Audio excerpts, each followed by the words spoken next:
This happens on the job site, that if you write your name or anything, company name, whatever, with a Sharpie on a nylon web sling, the safety officer would want you to remove it from the job site and would remove the harness from use, and you just paid, or your company maybe just paid $100, $200, $300 for the harness or the whatever the item it is. So step one, don't use a Sharpie. Oh, why not? Excellent question. I'm glad you asked.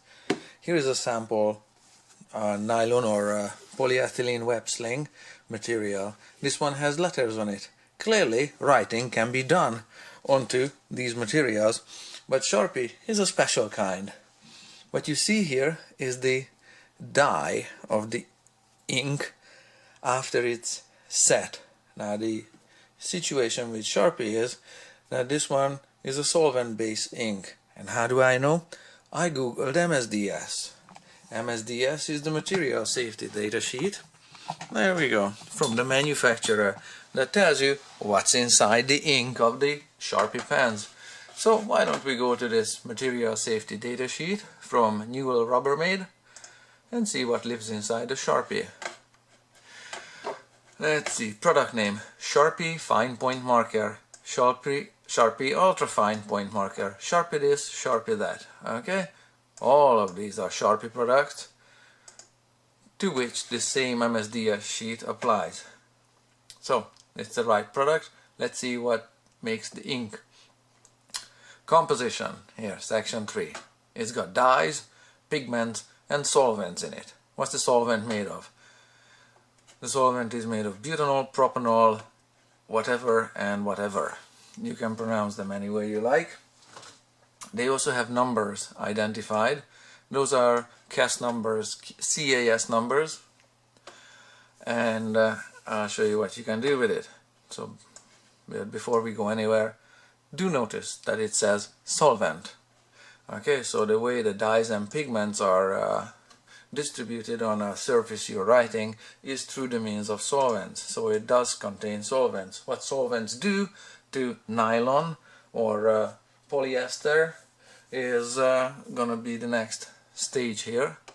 Let's start with butanol. I have butanol here, looked up on Wikipedia. It comes up as N-butanol with other names as normal butanol and isobutanol and 2-butanol and those kind of things. However, here is a bunch of other names on the other side of the screen. Come over there. There are other names. There's a bunch of other names here. However, here is the here is this CAS number. That CAS number 71-36-3 matches that one. 71/36/3. Okay, so it's the same butanol on this Wikipedia page here, thereabouts. And let's see what its industrial use is. Actually, it's not in the industry. It's there. Okay, it's used in vitamins, in solvents for paints. Okay, that's a biggie. It dissolves coatings. It dissolves resins. It's used in swelling agent for textiles. Swelling. Okay, so that's gonna be another clue. Cleaning formulations, degreasers. Okay, it's used for wood treating. Okay, now that's gonna be a pretty good start there. Go back to the MSDS. So what happens here with the Sharpie and the solvents is that the solvent in the ink will be on the plastic. The solvent is a degreaser and it deteriorates the nylon or the polyester the web sling is made of. Now, after the damage is done, the solvent evaporates from the material and leaves the dyes deposited like on the paper. It's stinky only as long as I write with it. then the solvent evaporates, and then the dyes are stable there. But if it's on the plastic, as long as the solvent is there on it, unevaporated, it dissolves and damages some of the plastic, nylon or polyester.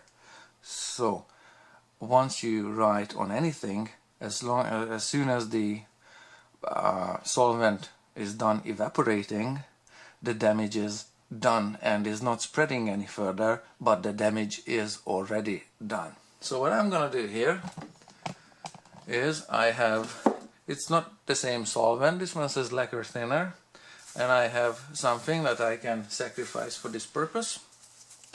If you want to see what happens to these kind of materials, cut yourself a length of nylon rope or some such thing, put it in a jar, okay, so put some solvent on it. It's not butanol, it's lacquer thinner. Lacquer thinner is also a composite product of chemicals, other solvents.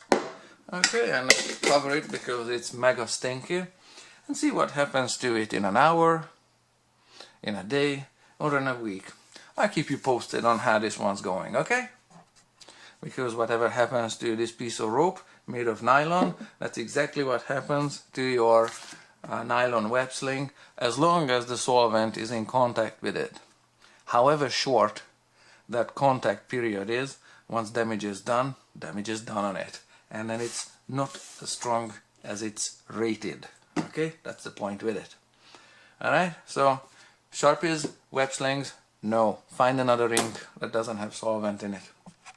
Or attach a tag with a piece of tie wire with your name on it or whatever information you want. So there are options, you know.